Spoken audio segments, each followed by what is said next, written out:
திருத்தணி ரயில் நிலையத்தில் நின்றிருந்த புடவை வியாபாரியை இரண்டு இளைஞர்கள் சரமாரியாக தாக்கிய சம்பவத்தால் பரபரப்பு ஏற்பட்டிருக்கிறது.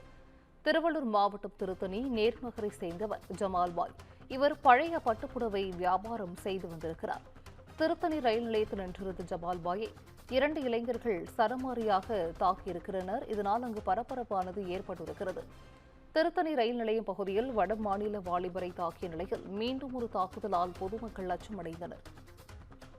கூடுதல் விவரங்களை செய்தியாளர் சுதாகர் வழங்கிட கேட்கலாம். சுதாகர், வணக்கம். இது குறித்தான முழு விவரங்கள்.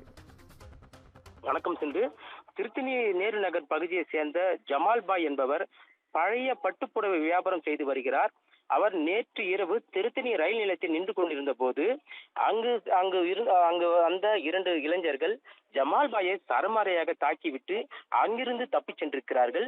பின்னர் பொதுமக்கள் அளித்த தகவலின் பேரில் உடனடியாக சம்பவ இடத்துக்கு விரைந்து வந்த போலீசார் காயமடைந்த நபரை மீட்டு திருத்தணி அரசு மருத்துவமனைக்கு அனுமதிக்கப்பட்டு சிகிச்சை பெற்று வருகிறார். கடந்த சில நாட்களுக்கு முன்பாக திருத்தணி ரயில் நிலையம் பகுதியில் வட மாநில ஒருவரை அந்த சிறுவர்கள் பட்டாக்கத்தியால் கொடூரமாக தாக்கி அந்த சம்பவம் அந்த பகுதியில் பெரும் பரபரப்பையும் அதிர்ச்சியை ஏற்படுத்தி வந்த நிலையில் தற்போது மீண்டும் இந்த சம்பவம் ஏற்படுத்தியிருப்பது அந்த பகுதி மக்களிடையே பெரும் அதிர்ச்சியையும் பரபரப்பையும் ஏற்படுத்தியிருக்கிறது. சிந்து, விவரங்களை வழங்கியமைக்கு நன்றி சுதாகர்.